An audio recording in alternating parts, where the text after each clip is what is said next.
But I'm so happy that this week we'll be getting back to it. How you guys doing? Doing well. Doing well. Well, since Anybody home? Oh, there's Dan DeForest too. Sorry, Dan, I left you out of the open. It happens. It happens. Right. Bobby raced you from the opening sequence. All right, fellas. It's still a who's going to play and who isn't going to play, though, right? Well, we're going to talk a little bit with Randy in the city section about who's playing, who's not. In the southern section, it's 10 times bigger. There are some schools that aren't going to participate. The vast majority are. They really are, fellas. True. But start off with you, Bob. How do you feel about the season starting up? Well, I mean, everyone's excited about it, right? I mean, to go from 0 to 100 like we've done here in the past couple of weeks is really something. And my hat's off to the athletic directors and the coaches and everybody who's helped move this forward and get to the point where we're a day away from playing some high school football now. It's exciting for the kids, I think, more than anything, right? I mean, the kids have been waiting, working hard. They want to get on the field. They want to play, especially for the seniors. They wanted to get the chance to get that senior season in. They're going to get that chance for the most part now, whether it's 4, 5, 6 games, whatever it turns out to be. But there's going to be a season, and I think that's exciting. Hopefully, fingers crossed. We've already seen some cancellations. Some testing gone bad apparently, so there's a lot of information flying around out there. But hopefully we can get everybody doing what they're supposed to do, and we can get the season in for at least 95% of it, and everybody can at least kind of be happy that we got a football season, right? Absolutely, man. A lot of hard work goes on, and again, like we said a couple weeks back with Coach Davidson that was on with us, that it's not about just this season. A lot of these guys have been working since they were really young, junior All-American, Pop Warner types, and, a lot of them, it'll end for them after their senior year in high school, and, not getting the chance to even play it's just disheartening. I don't think a lot of people can understand it, exactly how much work goes in, and how much teamwork is involved and so forth and so on, but it really does sting a lot when you don't get a chance to play at all. Dan, what do you think coming in? That's a good point. These kids have been playing since they're in 3rd grade all the way up to play their senior year, really working hard throughout the preseason, and it's just a bummer that they didn't have any, a longer season, but at least they get to have a short 6-game season, get to play. They don't miss out on their senior year, because a lot of these kids won't be playing after this, so it's good that they're getting an opportunity. Well, I never thought I would say it, but I never thought I'd see the day where in prep football, especially in SoCal, man, guys would just be happy just to play league or just a couple of games versus playing a full season and then getting a chance to go into playoffs and being a champion. Right now, man, you're a champion if you just get to play.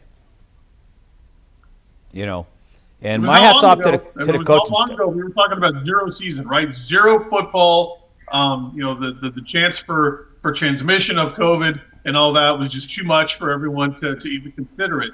And look what the numbers have done. I mean, we've got a nosedive in the numbers. Orange County's in the red tier. I don't know if LA's there yet. Some of the other surrounding counties. Nobody knows what that means, Bob. So forget the color-coded tiers because it's alphabet soup, man. What's the red tier mean? Well, but what it does mean is that football and water polo don't have to test now. They don't have to test if they're in the red tier. So I think that's huge for somebody's team if they get to a point where they don't even have to test every week or every day or whatever it was going to end up being. What's the lime tier, Bob? The lime-colored tier. What about the orange tier? Forget these tiers, man. The lowest tier is. No one even considered what that could be. Yeah, no. White. I don't know what the lowest tier is. Well, when this thing all goes away once and for all, which I don't know if we'll ever get to that point, but we're just trying to get to the point where everybody can get back into society, at least close to the way we were before 1 year ago today, because this is the 1-year anniversary today of when everything got locked down. Well, go Bear, man. Touch those microphones messing around. Hey, I think we have Coach David Pierson on the line from Santa Fe High. And Coach Pierson, they're getting ready to play, but they had to shut things down a little bit. I guess their QB had tested positive, so they're just doing the safe thing, keeping guys distance for a couple more days, and then they'll get back to us. Coach Pierson there, Larry? Yeah. All right, let's pop him up. Rich. Yep, I'm here.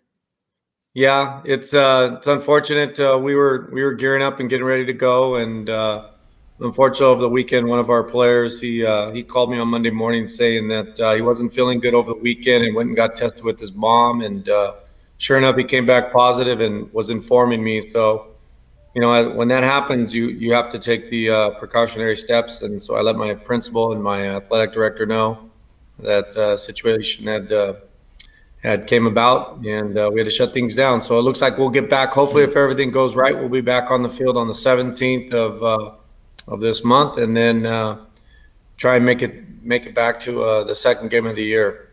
So, yeah, you have to cancel your game with Lucerna, Coach. Yeah, it's unfortunate. We once the decision was made that we weren't going to be able to play, I called Andy George at Lucerna and let him know what had happened, and told him that he had to do what was best for Lucerna's kids and try and go and find a game and try and do something where I think they ended up locking in Muir, and then the other fallout from that is our lower level game, because our Frost Off team was planning to play Lucerna still, even though we don't mix cohorts. Right.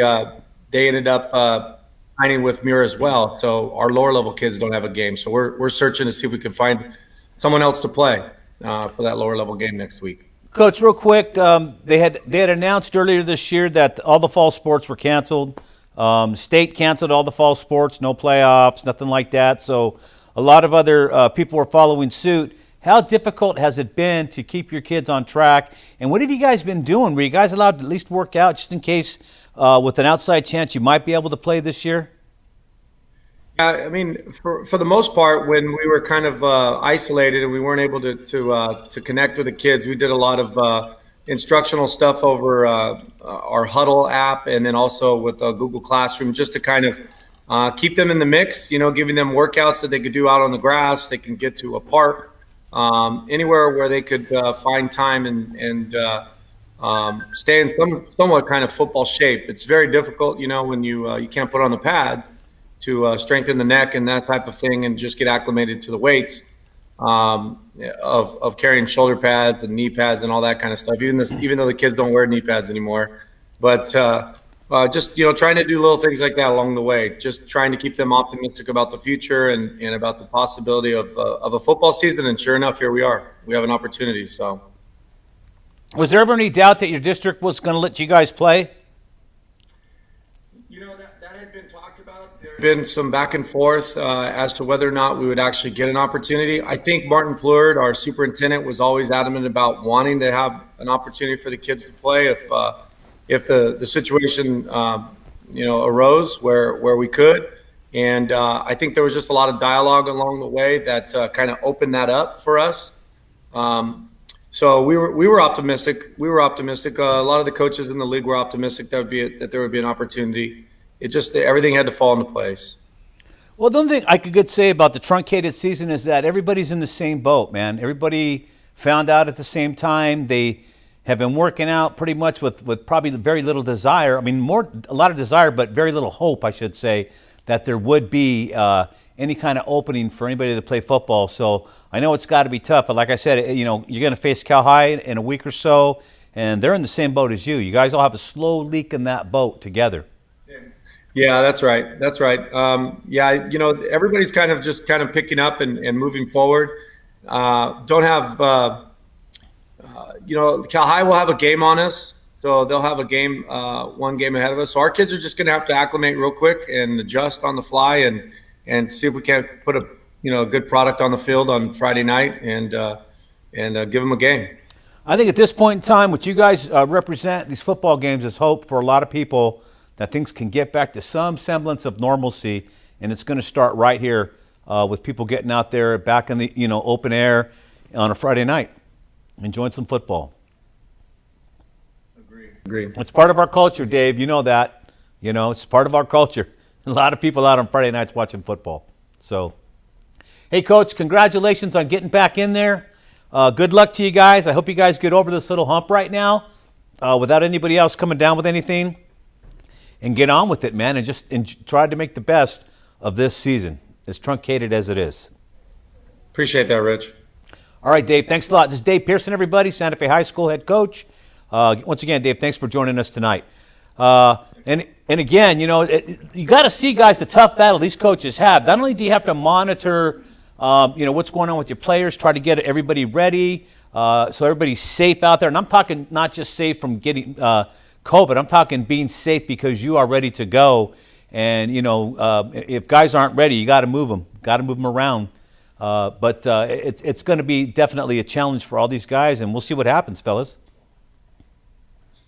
What do you thought they were going to add nurse to their schedule to their title this year? Yeah. Coaches have sort of had to add that to their title as well, because you're right. You got to make sure everybody's healthy and not just not just the bumps and bruises of regular football season, but wearing masks and keeping your social distance and just keeping that part of it as well, because you're right. One kid goes down and the whole week is going to get lost. So, and then it's not to blame any one kid. Nobody's asking to get COVID. But all it takes is one thing to go wrong, and then the whole thing's going to unravel. So it really just shows you how tightly wound, or how loosely wound this thing is. It can just come apart really quick. Dan, you a favor of this hurry up and play?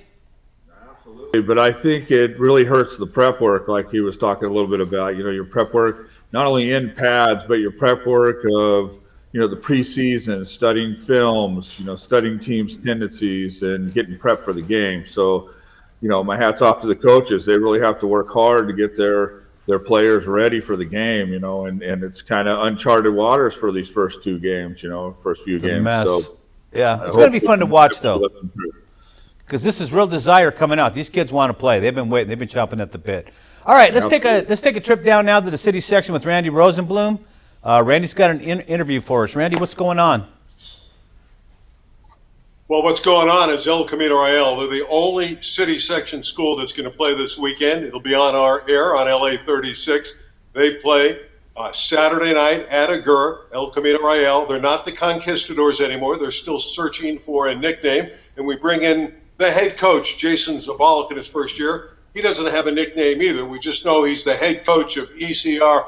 And I know, Jason, you're very excited about opening up this weekend at Agur. I'll tell you what, it's, you guys kind of touched upon it. It's such a difficult task to get all of this organized.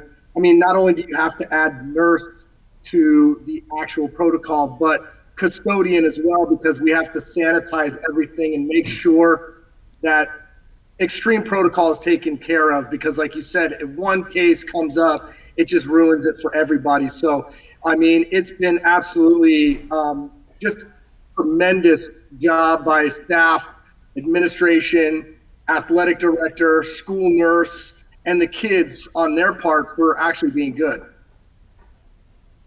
It's interesting. Some powerhouse schools in the city section have been unable to play this year. They're going to opt out. Franklin, they're not going to play. Torres University, Locke, and even Eagle Rock, a team that El Camino knocked out of the playoffs last year. How were you able to move forward so quickly and get your team on the football field? Well, the one thing that I told the kids all year long is just to kind of stay ready. We don't always know what's going to happen in life, and if this is something that you enjoy, you have to be able to prepare yourself. And plus, I wanted to give them some hope. I promised them that I would go all out and do whatever it took in my power to get them on the field at least one last time for those seniors, for all those kids that are struggling mentally that I see on a day-to-day basis as a teacher, and the emails that I get, it's heartbreaking. And to go through that and to be able to offer this avenue, good, bad, or indifferent, knowing the risk of injury, it doesn't matter to them. For them to be able to get out of the house and onto a field of play and around and have social interactions, it's just done wonders. Speaking of a field of play, you're going to be playing at Agur. Your thoughts on your opening game? I mean, you're at your alma mater. It's your first year. You told me off air this is a pinnacle for you in your coaching career, and you'd been the head coach in college at Pierson. But this is it for you. So your thoughts going to play the Chargers, a team that ECR beat last year 25-6. I'm just excited to get on the field. I hope we, make it a good show on TV. But like you guys were talking about with the installation of offenses, Dan, I think you touched upon it a little bit in that the fact that, we have to shove in 3 months of preparation into 3 weeks. And really, you got to decide real quickly. I mean, your quarterback battle took 1 day, where normally it takes 3 weeks, and you grade them on film.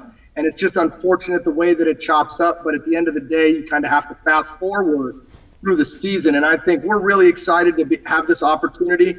Like I said, if it's a sloppy game, it's a sloppy game. I think first games are usually like that, and you fix whatever's wrong, and you get better the next week, and you make adjustments, just like all football coaches make from half to half. And you have fun, and you go out there and you play your best. And we're really, really excited to be able to do this and be the only city section school to participate in the first couple of weeks. And that's just a testament, once again, to the tireless efforts by the coaching staff and our administration and everybody involved. And I know you're excited about your quarterback, the junior, Ryan. He's a really good player, and you believe that he's going to do some great things running the football and throwing the football. That's Ryan Freinberg. Yeah, Ryan's a great kid. We got a good cast of kids on the team. We got some talent. I'm really impressed by some of the things that I've seen in such a little bit of time. And, the kids are sponges. They've learned, they've adapted. They've gotten better almost overnight, and it's really amazing to watch. And, we're pretty young. We don't have very many starters that are seniors, and we'll return a lot of kids. So we're excited for the future as well, not just this year, but once again, utilizing these 7 games to get ready for the fall once again, and be prepared for the normal competition to start back up when you do have those teams week in and week out that are just going to go to battle with you. 7 games is a big number for anybody in the state of California to get in, so I wish you the best of luck. You have until April 30th to get all those games in. But before I let you go, there was a center who played on the 97 El Camino Real championship team that won at the Coliseum 42-0 over Carson. Do you remember who that center was, and how good was he? He was pretty good. He wore a cowboy collar because he thought it made him look tougher than he was, standing all of about 5'11" and 190 pounds, going up against bigger, stronger, faster every day. But I'll tell you what, it was a great experience getting to play at the Coliseum, where Randy was our play-by-play color commentator for that game as well. I get to be able to coach with my longtime friend, Noe Duran, who was a defensive tackle on the same team, and, coached by Rick Hayashida and Terry Fisher. There's so many things that we have to do in order to get to that level, but we got some big shoes to fill, but we're super excited to actually have this task at hand. And like I said, it's a pinnacle of a coaching career when you can go back to your place where you, sweat and draw blood, and, you learn some really good life lessons along the way. And so, yeah, we're extremely proud and excited to be here. Don't sell yourself short. You were an outstanding center on that championship team. Last question. You're a science teacher at El Camino Real. You've been a science teacher there for 17 years. How does that translate? How do you take that information and make that science background work on the field as a coach? Sometimes you're a different-brained individual, first and foremost, as a teacher. But I think math and science teachers are a little unique unto itself. And so, with that being said, you can maybe look at the game a little bit more analytically, breaking things down, movement mechanics-wise, to be able to teach things better and to be able to explain things to kids. I think one of the things that's missing nowadays in football is the teaching aspect of it, because kids see the final product, and it may not necessarily be the final product for every person. And so you got to really understand what goes into how to get to that final product. And so, being able to teach them that and talk about the mechanics and how to move and why to do this and why to step here, I think to me that's really special to be able to explain that to these kids. And it's a little bit of a different approach. It's not necessarily that old school roll out the balls approach anymore. It's now a different type of athlete. And I think in order for them to respect you and understand everything, that you really have to go to the lengths to teach. And so I think that's really important for me. Well, we wish you the best of luck. Saturday night at a Gur against the Chargers. We'll have the game on LA 36. Rich Jason's a very interesting guy, and I think he's going to have a pretty good football team. El Camino finished as a runner-up in Division I in the LA City section last year. Well, Good luck to Jason, and now back to Rick. I think Jason basically wanted his own identity because we all know his last name's Otto. He's related to Jim Otto. And I get it. You want to be like Charlie Sheen, change your name, make it on your own. I get it. So, or that's Emilio Estevez. But hey, Coach, hey, good luck this week, man. And kudos to you. Kudos to your administration for being the only one in the city, at least the first team out there to get some games going, man. And hopefully you guys get to max it out. You know. Thank you guys. Appreciate you. All right. Thanks a lot, Coach. Thanks for joining us tonight. All right, fellas. So we've heard from the city section, southern section, and it seems like it's the same thing, man. Guys are just grateful to be getting out. Yeah, isn't that what it's really all about? I mean, everybody's just happy to be getting it back on the field and across all sports, right? And in the pools and in the courts and everywhere, every other playing surface that's out there. I think that's what you see across the board. You see it on social media. I think you see it in some of the interviews that are going on. Some people we've all talked to in this ramp up here. A lot of gratefulness, right? Just a lot of happiness to be back where you're at. And it's not just football. It's everybody. Everybody's happy just to be back out. You know, not having to get on a bus and travel across 3 states just to play. You know, you get your God-given right to be back out here and go after it. Randy, what do you expect the first week, man, coming back on such short notice? Other than jubilance. I don't know what to expect. Rich, I don't know what to expect. I think that's what makes it so interesting. It's the theater of the unknown. You know that St. John Bosco is going to have a good football team, but they're playing a Sierra Canyon team that's very good. So you're going to have 2 well-coached teams, but again, it's the first game of the year. Everyone expects St. John Bosco to win, but we'll see.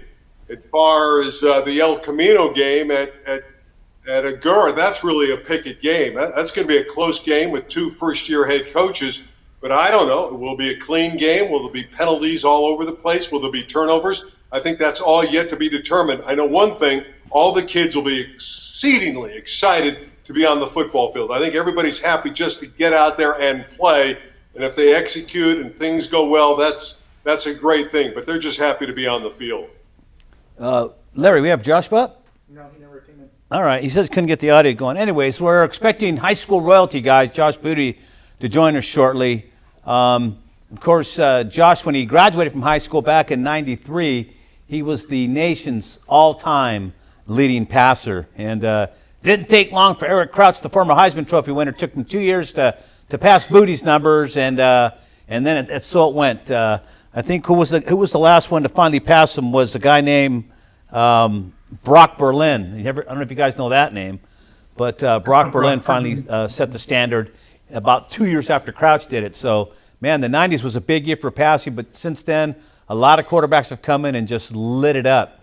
But anyways, in regards this week, I don't really care what happens. I don't care who wins. I don't care who loses. I think no matter what happens, everybody wins this week. And I hope everybody just celebrates it, man. There's no CIF championship this year. There's no state playoffs this year. Nothing like that. So hopefully all the guys just live in the moment and enjoy it, especially the seniors, guys.